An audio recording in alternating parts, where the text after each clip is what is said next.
Good morning students, good morning to all of you. इस video के पहले वाले वीडियो में साना साना हाथ जोड़ी यात्रा वृत्तांत की विषय वस्तु और उस विषय वस्तु से जुड़े हर पहलू को हम लोगों ने देख लिया था, समझ लिया था।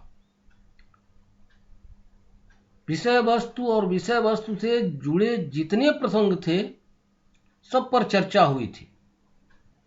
आज के इस वीडियो में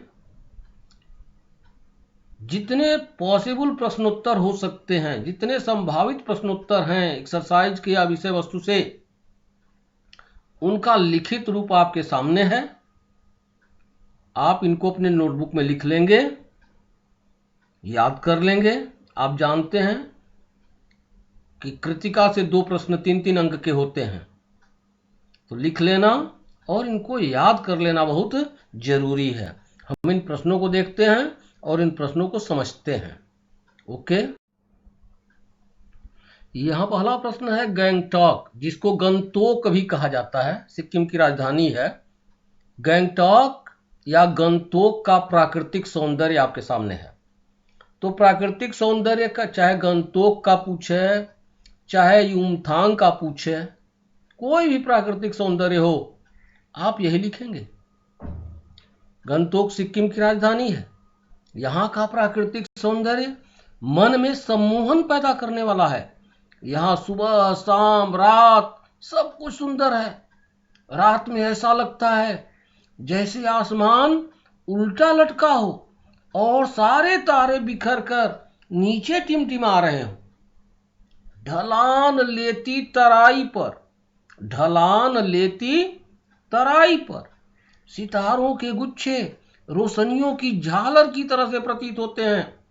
रंग बिरंगे फूलों से युक्त हसीन वादियां, गहरी घाटियां, हिमाच्छादित चोटियां, कल कल बहते झरने यहाँ के सौंदर्य में 4 चांद लगाते हैं।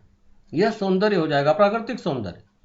इसी को एक्सरसाइज में पूछा गया है कि लेखिका को गंगटोक का सौंदर्य सम्मोहित कर रहा था, तो पास्ट टेंस में आप लिखेंगे लेखिका को गंगटोक का प्राकृतिक सौंदर्य सम्मोहित कर रहा था।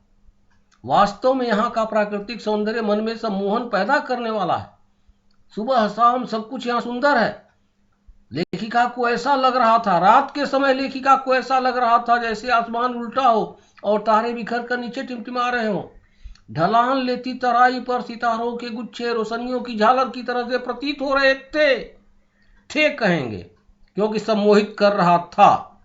रंग बिरंगे फूलों से युक्त हसीन वादियां, गहरी घाटियां, हिमाच्छादित चोटियां, कल कल करते झरने, सब सौंदर्य में 4 चांद लगा रहे थे।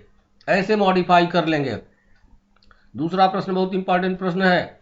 गंगटोक को मेहनत कश और बादशाहों का शहर क्यों कहा जाता है? तो गंगटोक के लोग बहुत मेहनती हैं। पुरुषों के साथ साथ औरतें भी मेहनत करती हैं। औरतें पत्थर तोड़ती हैं, सड़कें बनाती हैं और चाय बागानों में भी काम करती हैं।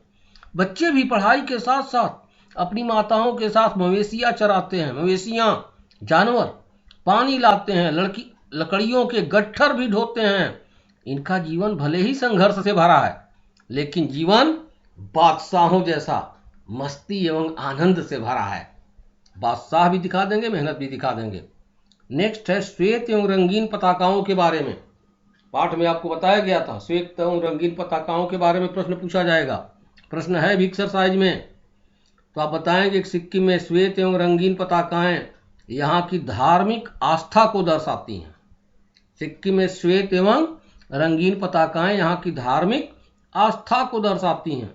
जब किसी बुद्धिस्ट की मृत्यु होती है तो उसकी आत्मा की शांति के लिए 108 श्वेत पताकाएं लगाई जाती हैं और किसी नए कार्य की शुरुआत से पहले रंगीन पताकाएं लगाई जाती हैं। इन पताकाओं को उतारा नहीं जाता है, ये स्वतः नष्ट हो जाती हैं।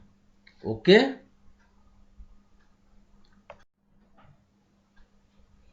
नेक्स्ट क्वेश्चन है सिक्किम की प्रकृति, वहां की भौगोलिक स्थिति और जनजीवन के बारे में जितेन नार्गे ने लेखिका को जो बताया उसे अपने शब्दों में लिखिए। जितेन नार्गे ने सिक्किम की प्रकृति, वहां की भौगोलिक स्थिति स्थिति और जनजीवन के बारे में लेखिका को बताया था, उसे आप अपने शब्दों में लिखिए। तो 3 पार्ट है। एक पार्ट में प्रकृति लिखेंगे, पैराग्राफ चेंज करके दूसरे पार्ट में भौगोलिक स्थिति के बारे में बताएंगे, और तीसरे पार्ट में वहां के जनजीवन के बारे में। 3 पार्ट है, 3 पैराग्राफ में। प्रकृति के बारे में बता लीजिए। यहाँ थोड़ा संक्षेप में हम चलेंगे और प्रकृति को ही हाईलाइट करेंगे। सिक्किम का प्राकृतिक सौंदर्य बहुत ही मनमोहक है। रंग बिरंगे फूलों से युक्त हसीन वादियां, गहरी घाटियां, बिछलती नदियां, हिमाच्छादित चोटियां, कल कल करते झरने इसके सौंदर्य में 4 चांद लगाते हैं। अब प्रकृति में थोड़ा पेड़ पौधों के बारे में बता लीजिए। पाइन और धूपी के खूबसूरत नुकीले पेड़, पाइन और धूपी के खूबसूरत नुकीले पेड़ तथा प्रियुता और रूडोडेंड्रो के फूल यहाँ की प्रकृति के विशेष आकर्षण हैं।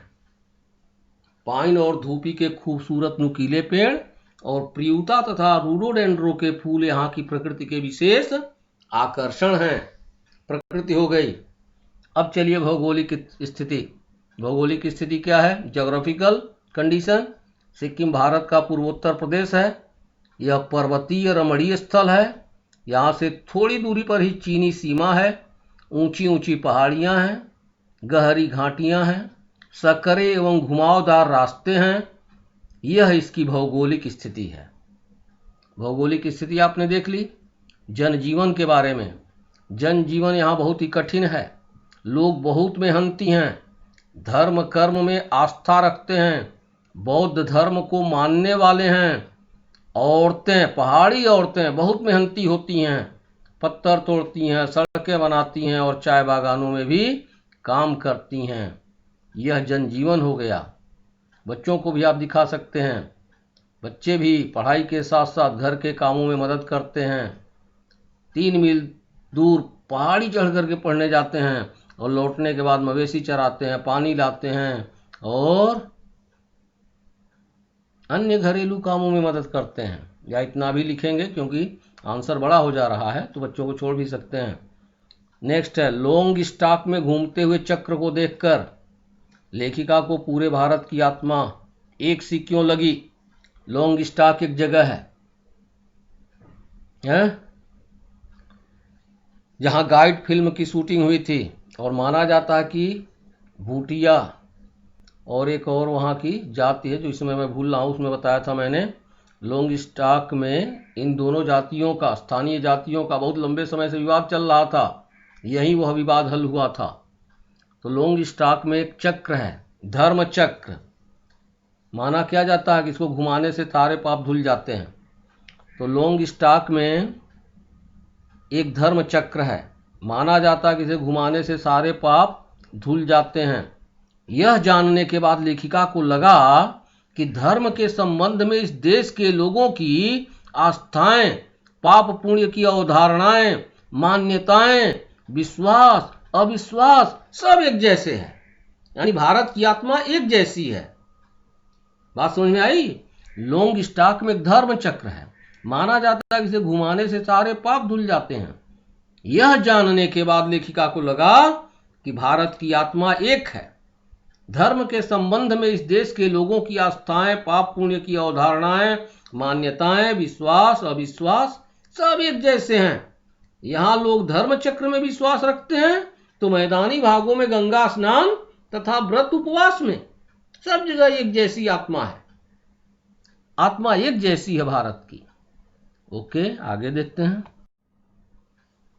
नेक्स्ट क्वेश्चन देखिए, बहुत इंपॉर्टेंट क्वेश्चन है।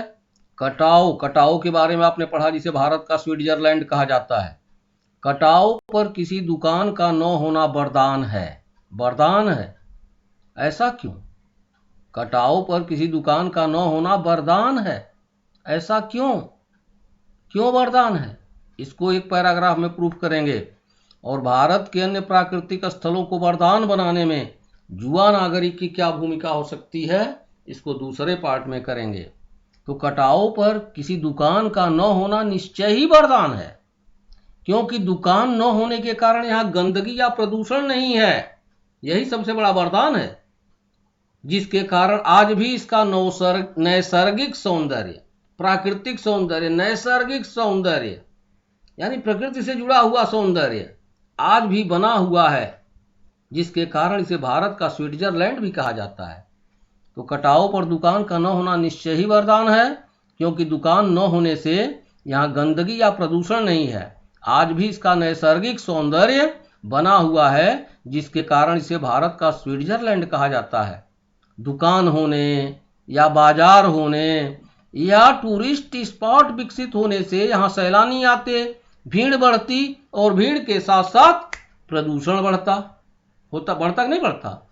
तो दुकान न होने से वरदान हुआ कि नहीं हुआ? यह बात समझ में आ गई होगी। अब देखिए अन्य पर्वतीय स्थलों को वरदान बनाने में युवा नागरिक की क्या भूमिका हो सकती है। तो आप बताएंगे अन्य पर्वतीय स्थलों को वरदान बनाने में युवा नागरिकों की महत्वपूर्ण भूमिका हो सकती है। देखा जाए तो अधिकांश सैलानी कौन होते हैं? युवा नागरिक होते हैं, जो यौवन के उन्माद में, जवानी के जोश में, अधिकांश सैलानी युवा होते हैं जो यौवन के उन्माद में स्वच्छता आदि की बातें भूल जाते हैं। यदि वे स्वच्छता का ध्यान रखें तथा जोश में होश न खोएं तो अन्य पर्वतीय स्थलों के सौंदर्य को भी नैसर्गिक बनाए रखा जा सकता है। लेकिन क्या करते हैं? स्वच्छता का ध्यान नहीं रखते हैं, यौवन के जोश में होश खो देते हैं, सारी बातें भूल जाते हैं, जहां खाते हैं वहीं छोड़ देते हैं, जहां चाहते हैं वहीं फेंक देते हैं। तो युवा नागरिक चाहे तो बहुत कुछ कर सकते हैं। नेक्स्ट है, आज की पीढ़ी द्वारा प्रकृति के साथ किया जाने वाला खिलवाड़। आप देख रहे हैं आज की पीढ़ी प्रकृति के साथ खिलवाड़ कर रही है, उसे रोकने में आपकी क्या भूमिका हो सकती है? बहुत अच्छा क्वेश्चन है भी है।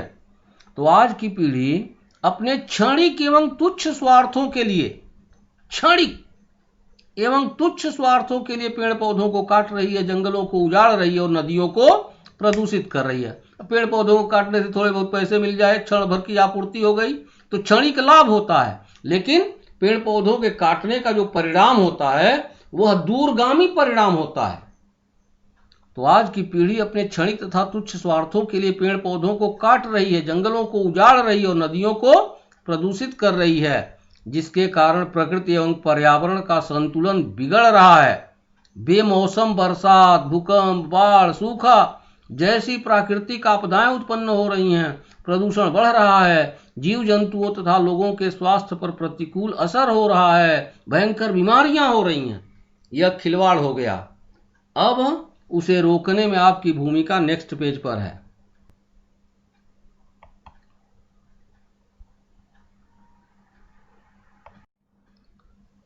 अब देखिए प्रकृति के साथ होने वाले खिलवाड़ को कैसे रोका जा सकता है। तो आप कहेंगे प्रकृति के साथ होने वाले खिलवाड़ को रोकने के लिए निम्नलिखित उपाय किए जा सकते हैं।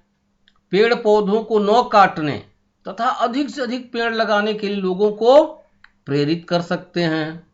पोस्टर, बैनर तथा नुक्कड़ नाटकों के माध्यम से लोगों में जागरूकता पैदा कर सकते हैं। प्लास्टिक के उपयोग पर प्रतिबंध लगा सकते हैं। प्रदूषण फैलाने वाले वाहनों, उपकरणों का उपयोग कम किया जा सकता है। नदियों में कचरा फेंकने से रोका जा सकता है। ये सब उपाय आप कर सकते हैं। तो खिलवाड़ देखा है आपने, और खिलवाड़ को रोकने के लिए उपाय। नेक्स्ट है हिम शिखर जल स्तंभ कैसे, या प्रकृति ने जल संचय की व्यवस्था किस प्रकार की है। प्रकृति ने जल संचय की व्यवस्था की, हम लोग पढ़े थे। हिम शिखर जल स्तंभ हैं। कैसे जल स्तंभ हैं? तो आप बताएंगे कि प्रकृति ने जल संचय की बहुत ही नायाब व्यवस्था की है। नायाब व्यवस्था क्या है? सर्दियों में यह पर्वत चोटियों पर बर्फ जमा करती है, जो गर्मियों में पिघल पिघल कर नदियों के रूप में बहती है और संपूर्ण एशिया की प्यास बुझाती है। नदियों से नहरें निकलती हैं, जिनसे खेतों की सिंचाई होती है। नदियों के जल से ही उद्योग धंधे और कल कारखाने चलते हैं।